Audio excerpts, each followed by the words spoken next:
Vamos lá, irmãos? Peguem suas Bíblias, seus catecismos, também as confissões, e vamos dar início aqui ao nosso estudo. Por que eu digo ao catecismo, irmãos? É importante você aprender a estudar a nossa confissão.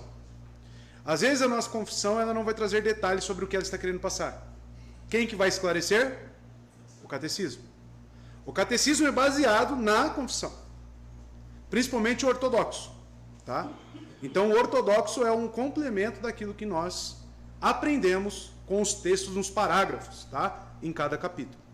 Então sempre tem os dois. A nossa irmã Fabiana ali, ela descobriu que tem lá o catecismo, né? Acompanhando ali no mesmo livrinho. Então isso é importante para nós, tá? Então veja lá, o capítulo é sobre justificação. Vou procurar no catecismo as perguntas e respostas inerentes à justificação. E assim você vai ter um conhecimento completo sobre o que o autor ali está querendo passar. No caso foi a Assembleia dos Batistas. Vamos orar? Vamos agradecer a Deus por estarmos aqui, que Ele nos conduza em mais essa escola bíblica dominical. Oremos. Eterno Deus, nosso Pai, eu quero inicialmente te louvar, te agradecer por tudo que o Senhor tem feito por esta igreja, por tudo que o Senhor tem feito por nós. Mais uma vez, o Senhor nos concede graça, misericórdia, para estarmos aqui reunidos, aprendendo da sua confissão, aprendendo, Deus, conforme a sua palavra. Te louvo, te engrandeço, porque o Senhor tem sido fiel. E se aqui estamos é porque o seu Filho nos uniu, através do seu sacrifício e o envio do Espírito Santo. Obrigado, Pai, por poder gozar de tamanha alegria e benefício em nossas vidas. Assim te louvamos e te agradecemos, no nome santo de Jesus. Amém. Amados, antes de mais nada, se você consegue colocar aquelas fotos que eu te mandei sobre os livros, está no seu celular, você consegue colocar aí? Não está, né? Está ali, né? Então eu vou passar para os irmãos anotem aí, quem tem material de anotação, é uma escola bíblica, né? Então espera-se que tenham um material de anotação, para que os irmãos entendam da onde que eu tiro todos esses ensinos aqui da confissão, porque sabemos que é muita coisa, né? E às vezes eu não coloco a referência da onde eu estou me baseando para argumentar quanto a esses assuntos. O primeiro documento que eu utilizo, né, ou compêndio, é o Compêndio de Teologia Apologética de François Turretini. Tá bom? É um material reformado e referência no nosso meio. Então, Compêndio de Teologia Apologética, são 3 volumes. Outro volume que eu utilizo, As Institutas da Religião de João Calvino. Tá? Ali ele vai abordar muitos pontos da nossa confissão e vai estar de acordo. Tá bom? Terceiro, Guia de Estudos da Confissão de Fé de Westminster, de Chad Van, essa pronúncia aqui vai ser difícil, Dixhorn, tá? Mas se você colocar no Google Chad, CHDVAN, você vai encontrar, tá bom? Guia de Estudos da Confissão de Westminster. Outro documento que eu utilizo, livro, Teologia Sistemática de Louis Berkhoff. Utilizo também a Exposição Moderna da Nossa Confissão, escrita por Samuel Waldron. E um livro que eu já indiquei para a igreja, importantíssimo para o seu entendimento, é o Calvinismo Explicado, de Francisco Tourinho. Francisco Tourinho hoje ele é referência no calvinismo escolástico, ou seja, o calvinismo clássico. O calvinismo clássico é diferente desse neocalvinismo determinista que nós estamos vendo por aí, tá bom? Então talvez você venha para a igreja reformada pensando que nós seguimos um calvinismo moderno, né? Não, nós seguimos um calvinismo escolástico, um calvinismo clássico, que é o mesmo calvinismo de Calvino, tá? O de Calvino é muito diferente daquele que nós encontramos atualmente, tá bom? Esse livro vai te ajudar. Então, basicamente, são esses aqui os livros que eu utilizo para trazer essas argumentações da nossa confissão, tá? De Louis Berkhoff, eu utilizo essa tá do seu lado aí, ó. a Confissão Batista de 1689, Samuel Waldron, e esse Calvinismo explicado, né, Teontologia, Providência Divina e os Decretos de Francisco Tourinho, tá bom? Esses são os livros que eu utilizo. Esse material aqui é referência para todos os pastores. Não tem como você ser um pastor numa igreja batista reformada e não ter esse material, tá bom? Isso aqui é supra-sumo para nós. Então eu tiro meus argumentos desses livros, irmãos. Os meus estudos estão baseados nesses livros, tá bom?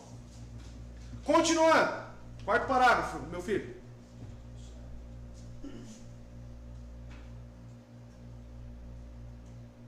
Isso aí foi o que o Gessé... Aí. Quarto parágrafo. Estamos dando continuidade aqui no tema justificação somente pela fé.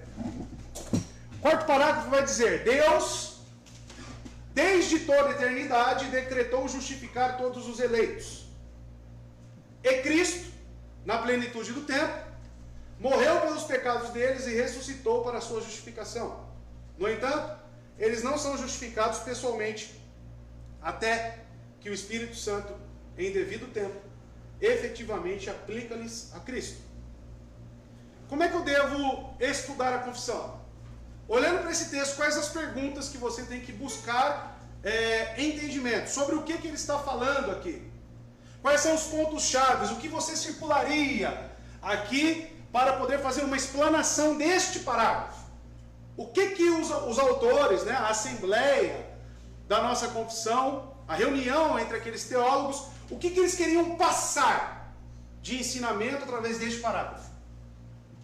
Quem dá mais? Justificação é o tema, né? Todos os parágrafos vão falar sobre a justificação. Mas, especificamente aqui, o que eles querem falar? O que eles estão afirmando? Decretou desde a eternidade. Desde a eternidade, só isso? Justificar todos os eleitos. Justificaram na eternidade, então? É isso que está dizendo aqui? Justificado na eternidade, não. Primeira coisa, vamos lá. Então veja, como nós temos que prestar atenção no que está escrito. Primeira coisa, fala de Deus, fala de Cristo e fala do Espírito. Trindade. Primeira coisa, a Trindade na justificação. Como que atua a Trindade na justificação do homem? Então o texto quer falar sobre isso. Tá? A primeira coisa que nós temos que analisar. E principalmente, ele vai destrinchar o que ocorre em cada pessoa da Trindade nesta justificação em eficácia, na prática, no homem. Tanto que o quinto parágrafo vai falar dos passados, aqueles que viveram no Antigo Testamento. Né? Como que eles foram justificados? Porque aqui tem algumas palavras-chave também, como plenitude dos tempos. Né? Olha lá, Deus desde toda a eternidade, aqui também envolve um período também. Perceba, aqui envolve outro período, correto? Morreu pelos pecados deles e ressuscitou para a sua justificação. No entanto, eles não são, então observe as negativas, tá bom? Isso é importante também no texto, as negativas, não são justificados pessoalmente até que, então aqui também envolve uma questão de tempo, correto? Até que o Espírito Santo, olha lá, em seu devido tempo, efetivamente aplica-lhes a Cristo. O que você agora enxerga? O que o quarto parágrafo quer dizer? Trindade? Operando a salvação e nos devidos tempos. Nos devidos tempos. Dá para ver claramente, não dá? Então é isso que os autores querem nos passar. Então quando você lê um parágrafo da confissão, você tem que fazer esse tipo de estudo. Você vai ter que fazer aqui uma análise exegética, inclusive, do texto da confissão. Se você ler batido, você vai deixar... Claro que aí você vai usar os documentos aí que eu passei, né? Os materiais que eu já indiquei para os irmãos. Tá bom? Então, o que nós vamos aprender hoje aqui? Como que essa justificação ocorre, olhando através da Trindade e principalmente o seu tempo. Tá? Primeira coisa, justificação na eternidade, coloquei como pergunta. Neste parágrafo é discutido o momento da justificação. Quando que ela ocorre? O parágrafo 4º inicia nos dizendo que Deus decretou desde toda a eternidade que Ele iria justificar o seu povo eleito. Há uma dimensão eterna para a justificação. Nós temos um relance disso quando somos informados que os crentes do Antigo Testamento tinham uma perspectiva confiante de que Deus iria justificar as pessoas no futuro. João capítulo 8, verso 56. Abraão se alegrou do quê? Do dia de Cristo. Por que ele se alegrou? Por causa da justificação. Tá? Nós temos um relance disso, então, com os crentes do Antigo Testamento, que tinham uma expectativa confiante de que Deus iria justificar as pessoas no futuro. Pode ser esse plano eterno de justificação que Pedro tem em mente, quando ele explica que, de acordo com a presciência de Deus, nós fomos escolhidos para nos beneficiar da obediência de Cristo e o aspergir ou lavar do sangue dele. Bênção que vem a nós na forma de justificação. Paulo também liga a justificação com a eleição, quando nos diz que todos aqueles a quem Deus predestinou, Ele também, entre outras coisas, justificou. Romanos 8:30. Vou passar os textos para os irmãos. Aqui estão alguns. Olha o que diz aqui em Gálatas o apóstolo Paulo, capítulo 3, verso 8. O que está escrito? Prevendo que o quê? Que Deus justificaria, então você vê, futuro, pela fé os gentios. Porque inicialmente Cristo veio para quem, irmãos? O ministério terreno foi inicialmente para quem? Para os judeus. Então, Paulo escreve, Deus justificaria pela fé os gentios. Anunciou primeiro as boas novas a Abraão. Tá? Por meio de você, todas as nações serão abençoadas. Abraão é aquele famoso pai de muitas nações, porque a fé que Abraão recebeu é a mesma fé que os crentes recebem. Tá?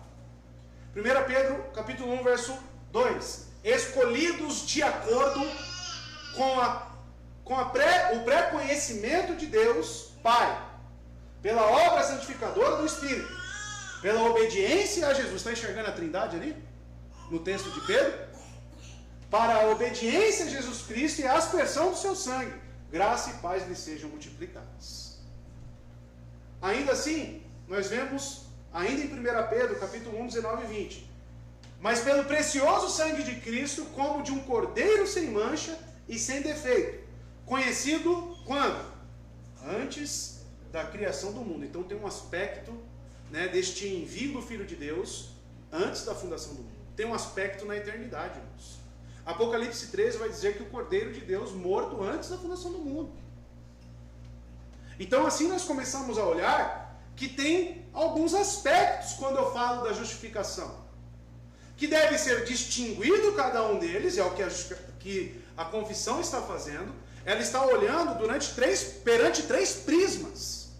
O prisma de Deus e o seu envolvimento na justificação, o prisma de Cristo, a sua obediência passiva e ativa na justificação, e também a eficácia através do Espírito Santo, que é quem nos aplica a salvação. Tá? Apocalipse 13 está lá. Todos os habitantes da terra adorarão a besta, a saber, todos aqueles que não tiveram seus nomes escritos no livro da vida do Cordeiro, que foi morto desde a criação do mundo. O que João quer dizer com isso? Que todo o aspecto da redenção, ele foi planejado antes da fundação do mundo. Ele foi decretado. Foi do beneplácito de Deus, foi da vontade de Deus salvar os seus eleitos. Tá? Esfera em que ocorre a justificação. Então isso aqui é o que estamos buscando entender. Em qual esfera ela ocorre? Deus tinha de toda a eternidade determinado justificar todos os eleitos. Vocês viram isso nos textos? Que Deus determinou na eternidade justificar. Mas determinar na eternidade significa já estar justificado? É aí que muitos se perdem. É aí que até mesmo muitos reformadores, que creem numa justificação efetuada na eternidade. Amados, Deus decretou a volta de Cristo? Sim ou não? Sim. Mas ela só vai eficazmente, efetivamente acontecer quando? Quando ele voltar. Se permanecer no campo dos decretos, aconteceu? Não, irmãos. Ah, não vou pregar o evangelho porque Deus já tem todos os seus eleitos já decretados. Mas peraí. E os meios para que isso aconteça? Estão entendendo? O conceito do neocalvinismo, ele descarta todo esse caminho, todo o meio pelo qual as coisas acontecem, irmãos. E essa nunca foi a ideia do calvinismo clássico. Ah, Deus determinou, então acabou. Não é assim. Então, para que a justificação ocorra, nós temos que olhar isso no aspecto temporal, de quando efetivamente aconteceu. Para isso, ele também decretou que Cristo, na plenitude dos tempos, você vê essa palavrinha lá no texto, né? Morresse por nossos pecados e ressuscitasse para a nossa justificação, vitória sobre a morte. Porque morte é o quê? É o salário do pecado, correto? Então, quando Cristo ressuscita, ele prova para nós que ele é vencedor do pecado. E é a nossa esperança. Se Cristo não ressuscitasse, nós não teríamos o porquê estarmos aqui reunidos. Tá? O que é importante notar é que diz que Deus fez todo o decreto de quando? Eternidade. O que não quer dizer que ele justifica realmente os eleitos na eternidade. Já ouviram falar de John Gill? John Gill? Conhece? Batista, reformado. Utilizo muito material dele também. Mas ele crê na justificação na eternidade. Tá? Então alguns reformadores vão ter esse conceito. Tá bom? Mas ter decretado não significa realmente que aconteceu. Eles só são justificados pessoalmente quando o Espírito Santo faz no tempo a aplicação a Cristo a eles. Então veja, não é nem mesmo quando Cristo morreu. Porque ainda depende do quê? Do que adianta toda a obra de Cristo se você não tiver o Espírito Santo? Você é justificado sem o Espírito Santo? Não. Então é necessário a aplicação desse sacrifício na sua vida. A eleição garante o quê? Os decretos de Deus garantem o quê? Que Ele é um Deus que não mente. Que Ele é um Deus que não muda. Os decretos irão nos garantir, quando eu olho para a eleição. Eleição é a mesma coisa que salvação, irmãos? Não é. Por quê? Qual que é a distinção de eleição e salvação? Eleição é quando Deus ele decreta que vai acontecer. A salvação é o ato concluído.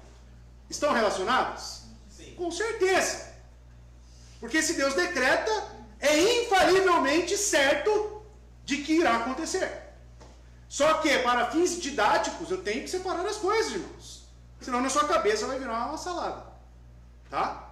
Então, eleição garante que seremos justificados. Decretos de Deus garante que seremos justificados. Tá? Salvos. Mas não é o instrumento da justificativa.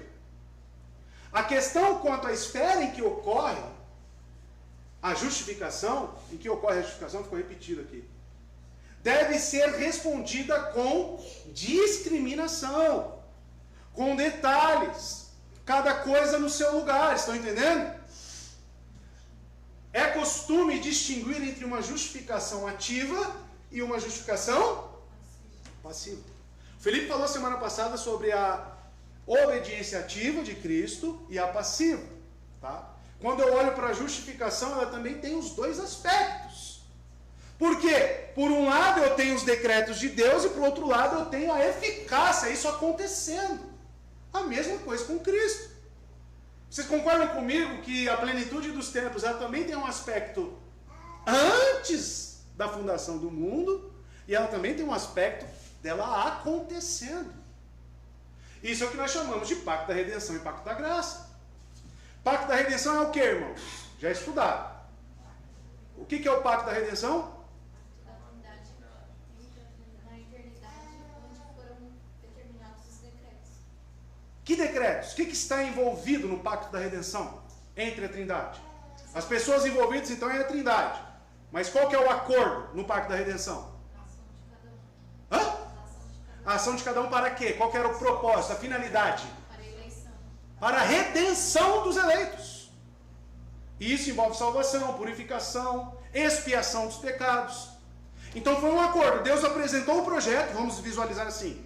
Deus apresentou o projeto, Cristo olhou e falou, deixa comigo. Eu vou executar.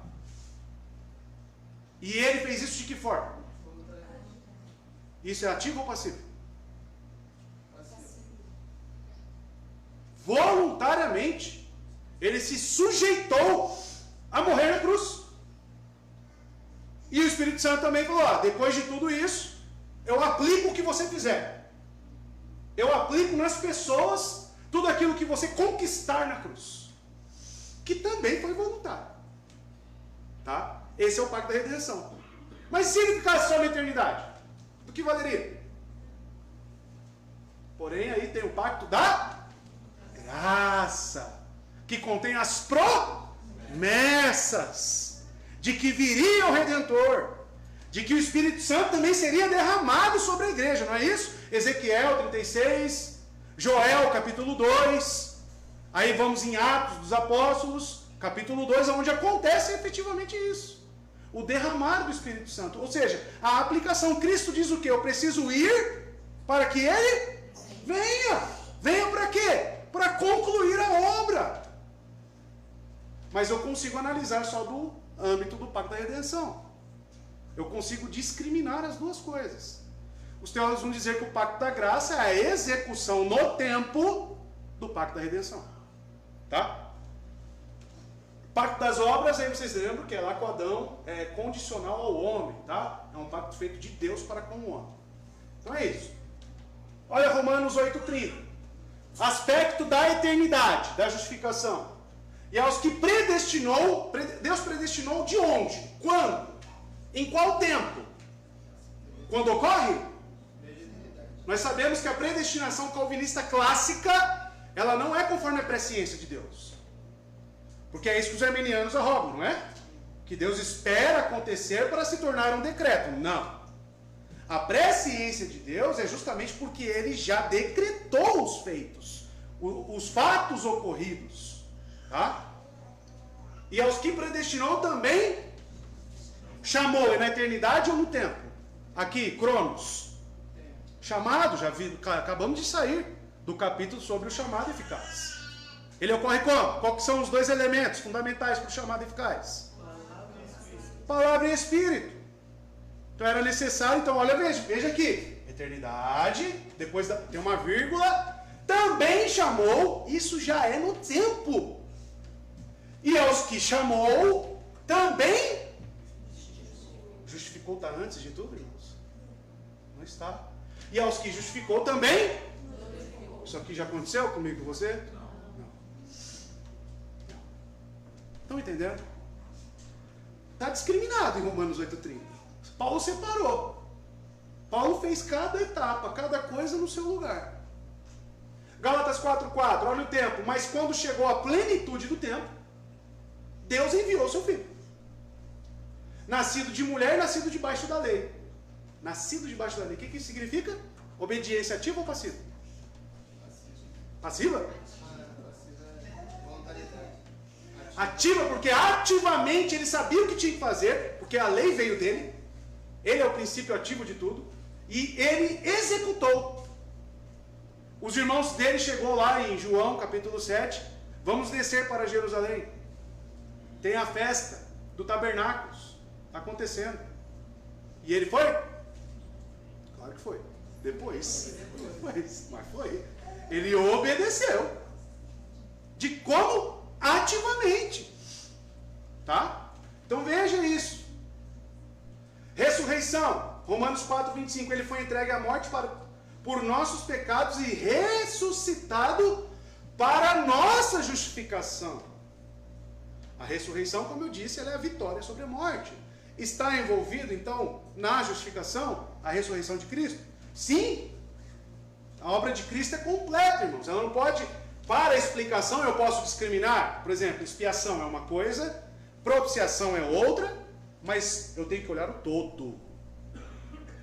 Não é só a expiação, só é possível expiar os nossos pecados, sendo que ele foi propício para isso. Tá?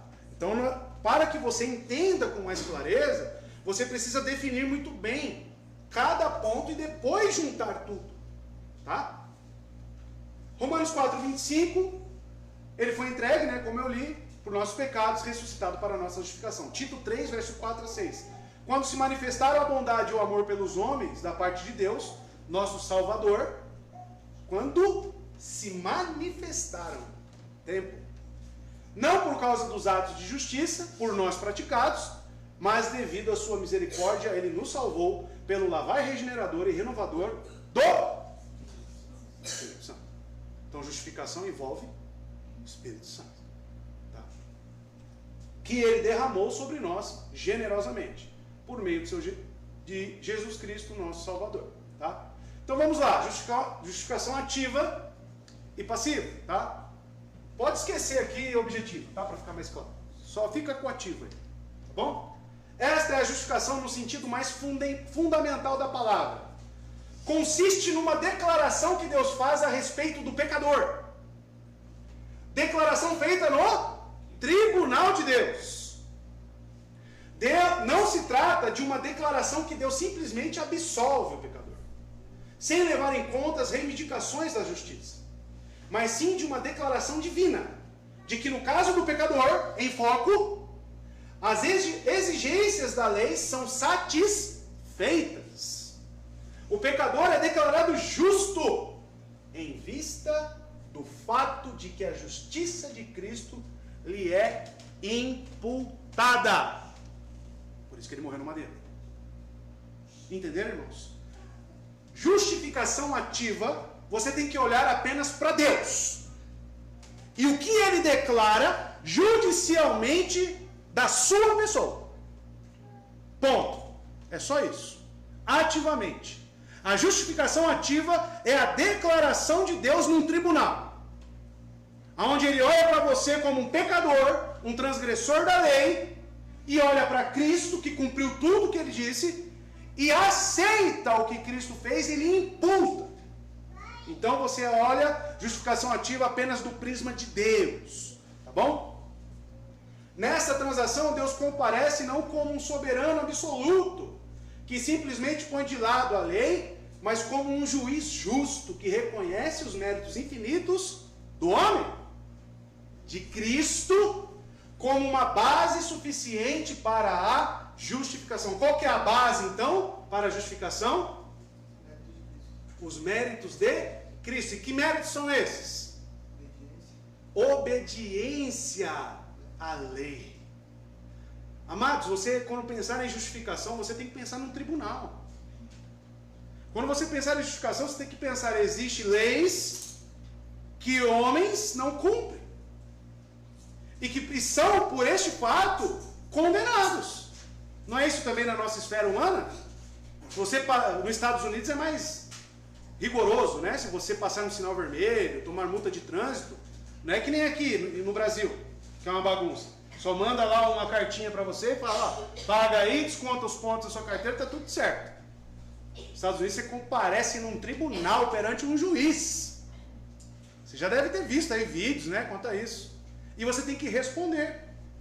Agora você acha que Deus, soberano, criador de todas as coisas, só criou para a gente viver no bel prazer, sem lei, sem regra? Deus também tem as suas leis, irmãos. Deus também tem as suas exigências. E em suma é obedeça e viva. É aí que entra o pacto das obras. Tá? É como um pai misericordioso que perdoa e aceita graciosamente o pecador. Esta justificação ativa acontece logicamente, logicamente a fé e a justificação passiva, que vamos ver posteriormente. Porque Deus, ele já elege com base nessa justificação. Então você, quando olha para Deus no seu envolvimento na justificação, você vai ter que olhar, em certa forma, para a eternidade. Correto? Porque tudo que Deus fez foi na eternidade, como planejador da justificação. Tá bom? Ele, como juiz, ele também é aquele que decretou os meios para que nós possamos ser justificados. E o meio é quem? Quem que é a base? Cristo. Quem justifica então? Por meio de Cristo. Tá? Só que para chegar a Cristo nós também precisamos de algumas coisas. Tá? Então agora a passiva. Vocês viram a ativa, tá? Que é o âmbito somente de Deus, que você olha, e agora tem a passiva. A justificação passiva ou subjetiva tem lugar no coração ou na consciência do pecador. Uma justificação puramente objetiva, que não fosse dada a conhecer ao pecador, não corresponderia ao propósito pretendido. Então tá, Cristo morreu no madeiro, ele fez toda a obra que o Pai determinou, mas se isso não vier à sua consciência, e se isso não ser claro no seu coração, serve para alguma coisa? Está aí os ímpios caminhando para o inferno. Tá? Então veja, a concessão de perdão a um prisioneiro não significaria, agora é uma metáfora, tá? Não significaria nada se as alegres novas, notícias, não lhe fossem comunicadas e as portas da prisão não lhe fossem abertas. Você está preso lá, acorrentado. Aí, o que acontece? Já decretou o juiz lá que você foi justificado. Mas do que adianta isso? Se você continuar com as algemas, preso, encarcerado, e essa notícia não chegar até você? É o que estamos falando aqui, irmãos. Além disso, é exatamente neste ponto, melhor do que no outro, qualquer, que o pecador aprende a entender que a salvação é inteiramente de graça. Quando a Bíblia fala de justificação, normalmente se refere àquilo que é conhecido como justificação passiva, que envolve agora o homem. Ele entender isso, o esclarecimento, a consciência. Por que passivo? Porque não depende de nós. Quem nos dá esse esclarecimento, irmãos? A fé é o quê? Dom de Deus. E a fé é o quê? O que me lança em Cristo, não é? É o que me faz abraçar Cristo, não é a fé? Ponto. Mas quem me deu ela? É gerado por mim? Não. Não é gerado por mim. A fé é dom de Deus. Efésios capítulo 2, verso 8. E também no ordo salux, o que acontece? O Espírito Santo precisa nos regenerar. Ele precisa trocar o nosso coração. Nós vimos isso no chamado eficaz. Então veja, amados, é passivo porque todo o envolvimento da salvação no homem, ele é por graça, por isso que é passivo. Tá? Ativo não. Ativo é Cristo, porque ele que obedeceu. E é com base nos méritos dele que somos salvos. Deve-se ter em mente, porém, que as duas são inseparáveis. O quê? A justificação passiva e a ativa. Tá? Para explicar a justificação, você precisa saber que existe então um aspecto do prisma de Deus, onde ele planejou tudo na eternidade, e existe essa execução no homem, que é passiva. Tá? Que aí vai envolver a fé, vai envolver o Espírito Santo, e claro, primordialmente, o sacrifício de Cristo. Tá bom? Plenitude dos tempos. Faça-se distinção simplesmente, olha só, para facilitar a correta compreensão do ato da justificação. Logicamente, a justificação passiva vem em seguida a fé. Somos justificados pela fé. Porque a fé é o meio que nos leva à base. Tá? Então não confundam base com meio. Uma coisa é o ato de Cristo, que sem ele ninguém seria justificado. Mas também precisa desse caminho para se chegar até Cristo. João capítulo 6 vai dizer que Cristo vai dizer que ninguém vem a mim se o Pai não o atrair. Como é que somos atraídos até Cristo? Pela fé. A palavra, claro, porque Romanos capítulo 10 diz que a fé vem pelo ouvir. E ouvir a palavra de Deus. Romanos 10, verso 17. Tá? Justificação eterna. Os antinomianos afirmam que a justificação do pecador aconteceu na eternidade. Ou na ressurreição de Cristo. Eles a confundiam quer com o decreto eterno da eleição, quer com a justificação objetiva de Cristo. Existem calvinistas antinomianos? Existem. O que é um antinomiano? É aqueles que descartam todo o aspecto da lei para com o homem. Toda a exigência de Deus, por exemplo, os 10 mandamentos. Um antinomiano fala, não, gente, está tudo pago por Cristo. Não é isso. E ele vai descartar de uma maneira até grosseira essa questão da obediência do crente. E nós sabemos que a santificação ela é feita pela obediência na palavra. Nós vimos sexta-feira que existe a questão de não entristecer o Espírito Santo. E o que nos direciona no caminho da santidade? O que, irmãos? Qual que é o caminho? Aonde que eu encontro o caminho da santidade? Na palavra. Nas exigências, nas ordenanças. Congregar numa igreja, participar da ceia, o batismo, pregar o evangelho, tudo isso são ordenanças. Então o antinomiano, ele vai descartar essas questões. Por quê? Porque eles confundem decreto eterno de eleição, quer com a justificação objetiva de Cristo. Eles não distinguiam acertadamente entre o propósito divino na eternidade e a sua execução no tempo. Pacto de redenção e pacto de graça. Eu coloquei ali porque a explicação dos pactos, ela se encaixa aqui também na justificação. Nem entre a obra de Cristo, em que ele obteve as bênçãos da redenção, e a do Espírito Santo na aplicação delas. Segundo esta posição, somos justificados antes de crermos. Embora inconscientes disto, a fé apenas nos transmite a declaração deste fato. Alguns teólogos reformados também falam de uma justificação desde a eternidade. John Gill, que eu falei para os irmãos. Mas, ao mesmo tempo, recusam-se a subscrever a elaboração antinomiana desta doutrina. As bases sobre as quais eles acreditam numa justificação desde a eternidade merecem breves considerações, tá? Que é o que estamos fazendo aqui. A trindade na justificação, que precisa ser elaborada. Uma das melhores maneiras de entender a trindade e ver a trindade em ação é na redenção do homem. Correto? A melhor maneira de se entender a trindade é ver a salvação no homem. O Pai planeja a redenção, o Filho realiza a redenção e o Espírito Santo aplica a redenção. O trabalho de todas as três pessoas da Santíssima Trindade pode ser visto em Efésios 1. Tá? Vou colocar os versos mais para frente. É Deus o Pai quem nos escolheu antes da fundação do mundo. Foi Ele quem planejou nossa salvação de toda a eternidade. É Ele quem nos predestinou, nos chamou, nos justificou e vai glorificar-nos. Quem justifica, irmãos?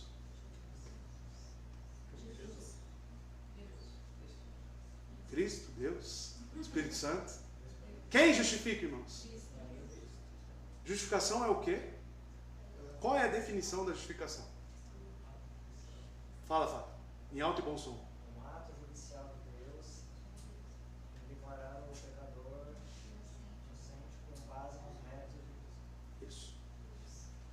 Justificação envolve juiz. Quem é o juiz? Deus.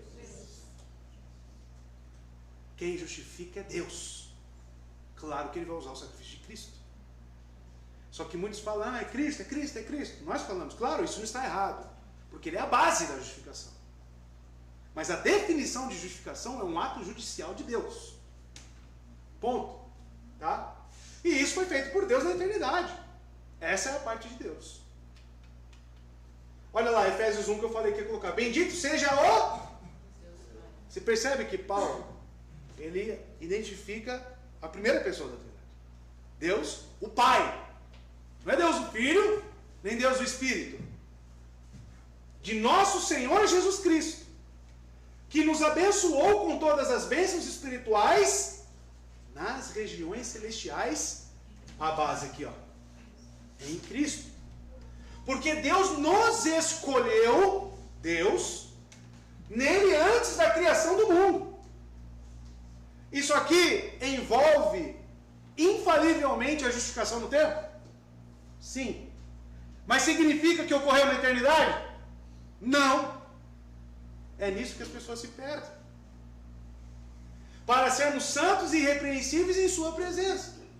Em amor nos predestinou. Veja a palavra pré, ou seja, antecedente, destino. Então, antes mesmo de acontecer, isso já foi previamente determinado, predestinou, para sermos adotados como filhos por meio de Jesus Cristo. Você vê a ênfase no nosso Senhor Jesus Cristo, para sermos santos e irrepreensíveis em sua presença, olha lá, em Cristo, por meio de Jesus Cristo, conforme o bom propósito da sua vontade, para louvor da sua gloriosa graça, o qual nos deu gratuitamente. Olha as preposições. Irmãos, as preposições são importantíssimas na Bíblia. Se você ler a Bíblia e não der o devido valor para as preposições, que é no, na, em, para, de, e, a, essas preposições é o que liga o sentido das coisas. Então, somos justificados pela fé. Pela é uma preposição.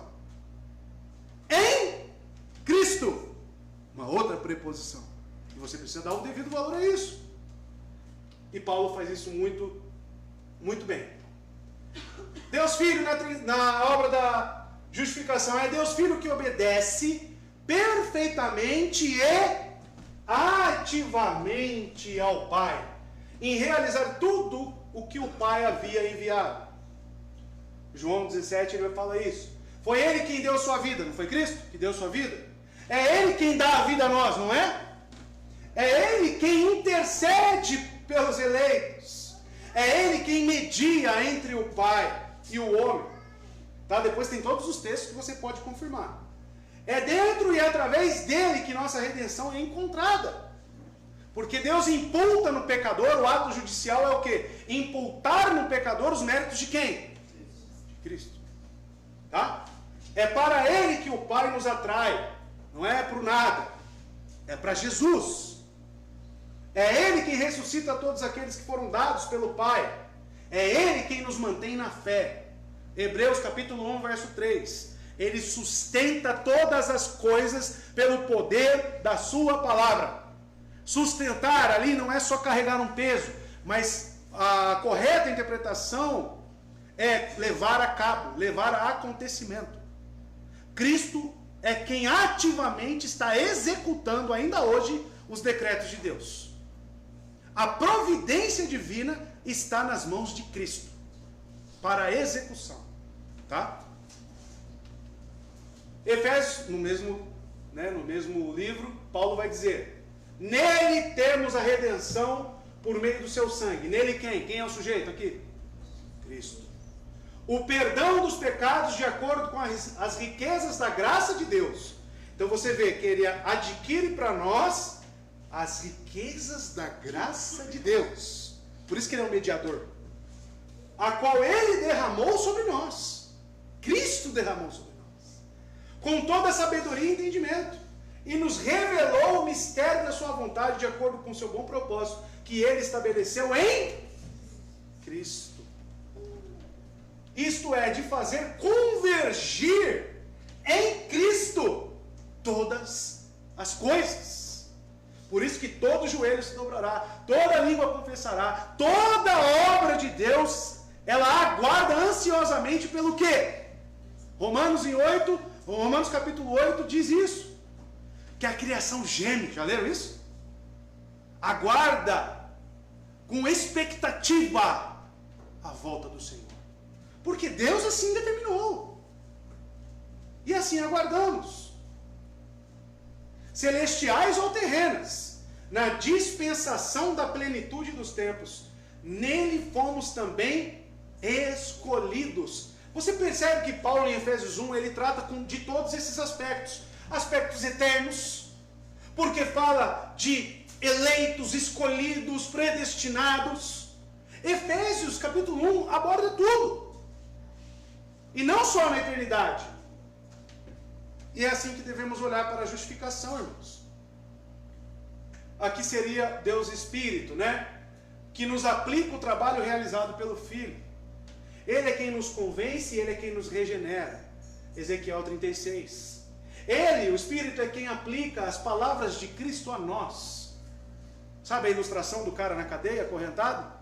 O Espírito Santo é quem? É aquele que vai lá, dá a notícia para você, fala que você está livre, abre a porta da cadeia ou a grade, solta suas algemas, ele aplica em você o que Cristo conquistou na cruz. Precisa ser santo? A quem que você tem que recorrer? Nós oramos aqui, preciso que Deus se revele mais a mim. Na verdade, sua oração é destinada a uma pessoa da Trindade, o Espírito Santo. Tá? Então esse é o papel. Ele nos ajuda em nossas orações. Ele é quem dá testemunho de que somos filhos de Deus. Ele, o Espírito, dá vida aos nossos corpos mortais. O Espírito revela as coisas profundas de Deus. O Espírito nos ajuda nas nossas fraquezas, irmãos. A aplicação. Efésios 1, 13 e 14. Nele, quando vocês ouviram e creram na palavra da verdade, o Evangelho que os salvou, vocês foram selados. Então veja, quando vocês ouviram o Evangelho, né, e creram, o que aconteceu? Vocês foram selados com o Espírito Santo da promessa. Que é olha o que o Espírito Santo é. O que ele é? A garantia da nossa herança. Por isso que é ele que nos comunica que somos filhos de Deus. É o Espírito Santo, irmãos. Até a redenção daqueles que pertencem a Deus para o louvor de sua glória. Tá bom? Então, nós simplesmente não reconhecemos nossa justificação até o momento da fé. Portanto, a confissão salienta que nossa justificação não ocorreu antes que o Espírito Santo nos aplicasse a obra de Cristo. Foi isso que disse no parágrafo? Vocês perceberam? Ela ocorre quando, então, que você perguntar na prova, quando que ocorre a justificação no pecador? Quando o Espírito Santo aplica. Quando o Espírito Santo aplicar a redenção em nós. Tá bom? O ensinamento bíblico é que a justificação é pela fé, não há justificação sem fé. E essa justificação é recebida através da instrumentalidade da fé. Tá bom? Então a fé, ela é dispensável na justificação? Não. Tá? Mas é a fé que justifica? Não. Bom, é a fé em Cristo. John Debb, teólogo batista americano, diz o seguinte: alguns dataram a justificação no passado da eternidade, a considerar como graça dada em Cristo Jesus antes do mundo começar. A justificação não é um propósito secreto no seio de Deus, não um segredo, mas uma revelação dele. E portanto não pode ser eterno. Implica não apenas a consideração do pecador justo, mas a declaração dele justo. Então uma coisa é considerar, porque o decreto de Deus vai considerar os eleitos, claro, como salvos, porque infalivelmente vai acontecer, mas não significa que aconteceu ainda, tá? Implica não apenas na consideração do pecador justo, mas na declaração. E para Deus declarar isso é necessária a fé, é necessário o Espírito Santo. E nem a justificativa, e nem a condenação, a justificação, né, nem a condenação, podem ser da eternidade. Porque o que é necessário para condenar alguém, irmãos? Só o decreto? E aí? Hã? O que o pecador, o que faz? Nós somos condenados, seremos julgados pelo quê? Por nossas obras. Quais são as obras dos justos? Quando pergunto para Cristo, que obra nós temos que fazer, Jesus? Crer. Então, fé no justificador. Tá? O meio, né, que Deus nos justifica. Aí tem também a outra fila. A fila dos condenados. O que eles precisam fazer? Quais são as obras para ir para o inferno? Rejeitar Cristo, irmãos. Então veja, ninguém vai para o inferno porque Deus decretou. As pessoas vão para o inferno, claro, faz parte dos decretos, faz, mas porque rejeitaram o Evangelho. Viraram as costas para Cristo. É isso que condena o homem, irmãos. Então essas são as obras que serão exigidas. Por isso que ele coloca, nem mesmo o justo, nem mesmo aqueles que serão condenados. O propósito de Deus para justificar é eterno, assim como o seu propósito de glorificar. Mas é impróprio dizer que os crentes são justificados da eternidade, como dizer que eles são glorificados da eternidade. Tem coerência isso? Filipe é glorificado. Me prova aí, velho. Entendeu? Ah, mas eu creio em Cristo. Tudo bem. Então aguardamos com grande expectativa esse dia. Tá? Mas até que não se conclua, não se sabe realmente se ele vai ser glorificado. Né? É claramente, claro que eu espero que isso aconteça, né, irmão? Estaremos juntos lá, né, esperando, abraçados. Né? É claramente a doutrina das Escrituras que, ao acreditar em Cristo, os homens passam de um estado de condenação para um estado de justificação. O estado de glorificação ainda vai acontecer. John Flávio também fala a mesma coisa, tá? Depois os irmãos leiam com mais calma a declaração de John Flávio, puritano. Então a justificação é somente pela fé, irmãos. Relação da fé com a justificação. Diz a Escritura que somos justificados, aqui é grego, tá? Diapisteos, o Vitor gosta. Episteos, ou pistei. Romanos 3:25, verso 28, verso 30, Gálatas 2:16, Filipenses 3:9. A preposição, qual? Dia, que é pela fé, salienta o fato de que a fé é o instrumento pelo qual nos apropriamos de Cristo e a sua justiça. Então você não pode descartar o dia aqui, irmãos. Cadê? Aqui. A preposição grega. A preposição ek também indica que a fé procede logicamente a nossa justificação. Precede, perdão. É antes. De sorte que, por assim dizer, esta tem a sua origem na fé. Então, se eu tiver que falar para o irmão, fazer uma linha temporal, e a primeira setinha aqui seria qual? A segunda setinha aqui, então, uma linha temporal dos acontecimentos. Como que você colocaria essa ordem da salvação? Ordem da justificação, melhor dizendo. Então nós sabemos, é necessário um Espírito, é necessário um decreto. Então como você colocaria? Essa linha temporal, ela é importantíssima. Então quando você estiver estudando esse material, tente colocar cada coisa na sua hora, mas sabendo que ela só é concluída pelo todo, tá bom? Então vamos lá. A preposição é importante. Também chamamos isso, essas preposições, de didativo. As aulas de gramática, que você não prestava atenção na escola, né? Até o pastor agora também está tendo que consultar os livros de gramática, né? O que é um didativo? O que é uma preposição? Tudo isso era importante, e você não deu valor. Agora você diz que é cristão, precisa de uma Bíblia. Qual que é o instrumento que Deus escolheu para você se aproximar dele? Um livro, com letras, com palavras, com gramática, com acentuação, com vírgula. Então será que você tem que saber de gramática? Tem. Senão você nunca vai ter um entendimento correto. O didativo é empregado no sentido instrumental. Quando Paulo fala pela fé, ele está colocando um didativo. Para quê? Para mostrar que isso é empregado no sentido instrumental. Não é a base, é o meio. A Escritura nunca diz que a justificação, diz que justificados dia tem pistim, por causa da fé. Trouxe a tradução logo em seguida. A Escritura fala em algum momento, você é justificado por causa da fé? Nunca diz isso. Diz que é pela fé. É diferente.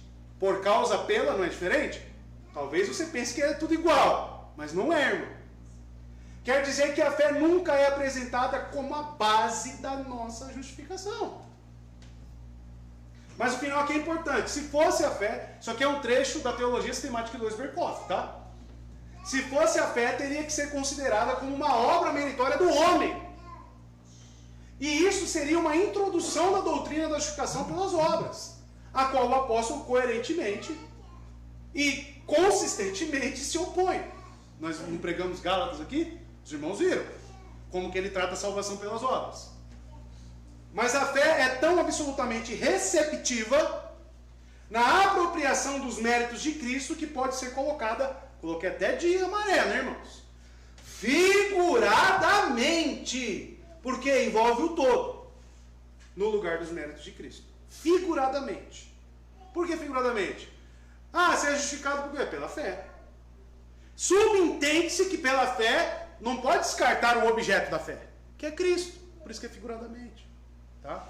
Quando eu digo sou justificado pela fé, eu não estou querendo dizer que a fé é a base da minha justificação, mas estou falando que o caminho para onde a fé me coloca, onde a fé me lança, é Cristo.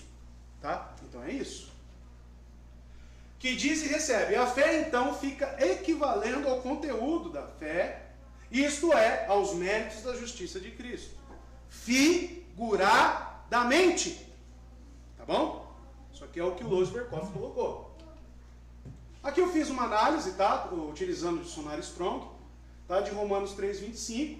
Aqui está a palavra grega dia, tá bom? Depois, os irmãos, que significa mediante. E aqui está realmente o significado, tá? É uma preposição primária que denota o canal de um ato. Significa através de lugar, com, em, para causa de, tá bom? E o didativo eu deixei aqui também para o irmão estudar depois. Nas línguas que tem declinação, diz de ou caso gramatical que indica a pessoa ou coisa que se destina a uma ação. Somos justificados pela fé.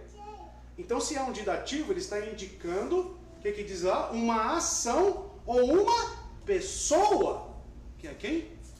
Jesus. Bom, então aqui está. Só que o que a gente faz quando está montando um sermão, tá, irmãos? Então, isso aqui que a gente tem que olhar o grego, utilizar o dicionário, depois ver o que é a palavra, qual que é a preposição, isso aqui que é a análise exegética do texto. Tá? Então, fé é a causa instrumental, que eu já deixei bem claro para os irmãos. Então, é como um órgão de apropriação, apenas usei em amarelo. Este nome expressa a ideia de que, pela fé, o pecador se apropria da justificação de Cristo e estabelece uma união consciente. Lembra do cara lá enjaulado? Precisa vir alguém que anuncie e solte as correntes. Apropria da justiça de Cristo e estabelece uma união consciente entre ele e Cristo. O nome órgão de apropriação inclui a ideia instrumental e, portanto, está em perfeita harmonia com as declarações que se acham em nossos padrões confessionais. Tá bom? É a fé que justifica? Quem justifica? Deus. Por meio de quem? Cristo. A base da justificação é quem, irmãos? Cristo. E olhando para o homem agora, o pecador, como que isso acontece? Pela fé. Estão entendendo? Que as coisas são distintas. E olhar para a justificação, você tem que olhar cada um no seu quadrado. E depois você junta tudo. Então não é tão simples assim, não, irmãos. É algo que tem que ser destrinchado. Tá? E entramos no quinto parágrafo. Aqui vai dizer sobre aqueles que não viveram, viveram antes da plenitude dos tempos. Mas semana que vem nós vamos ver como esses foram salvos. Como esses foram justificados. Dúvidas, perguntas e vou orar.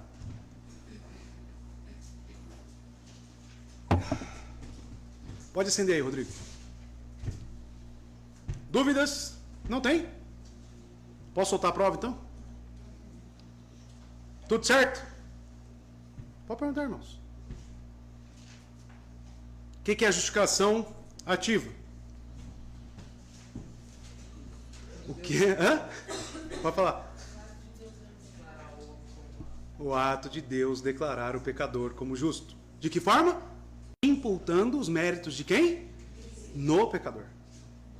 E a passiva? Consciência do homem. Como isso ocorre? Quem dá essa consciência? O Espírito. O que a confissão disse? Que a justificação só ocorre quando o Espírito aplica.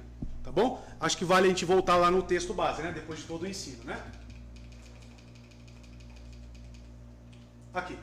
Então, agora, ó, juntando tudo. Deus, desde toda a eternidade, decretou justificar todos os eleitos. Falou de Deus. E Cristo, importante essa preposição aqui, ó. E Cristo na plenitude do tempo, morreu pelos pecados deles e ressuscitou para a sua justificação. Veja, para a sua justificação. Ele não afirmou aqui que ocorreu na ressurreição. Para justificação. No entanto, olha só o no entanto aqui. No entanto, eles não são justificados pessoalmente, até que o Espírito Santo, em devido tempo, efetivamente aplica-lhes a Cristo. Então, qual que tem que ser a nossa visão sobre a justificação nessa igreja, conforme nosso documento confessional? Que o homem só é justificado quando o Espírito Santo aplica. E se chegar o irmãozinho e falar, não, isso ocorre na eternidade. E aí? Não, isso ocorre, quem justifica é a fé. E aí? Está errado. Está com o pensamento contrário. Então, os textos aqui são bem claros. Esse texto é um texto claro sobre a definição em que esfera ocorre a justificação. Tá? Temos que entender e buscar as bases nos documentos reformados para entender isso. Tá bom?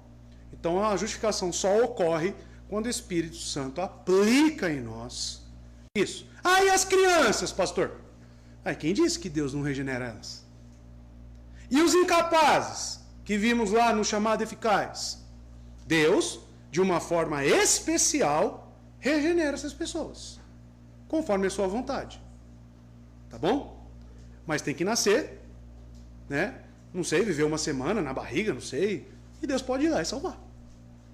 Tá? Aí entra nos propósitos eternos do Senhor. E a justificação passiva? Hã? Passiva. A gente falou ativa, né? Eu perguntei ativa? Já foi? Isso. Então tá bom. Alguma dúvida? E aí, Elaine? Tudo certo? Muito difícil, Elaine? Hã? Não, é só habituar a lei sempre. Certo, gente? Vamos orar? Tudo certo, Felipe? Certo aí, Gessé, Fábio, Ana? Tudo na paz? Então tá bom. Vamos orar. Vamos agradecer ao Senhor.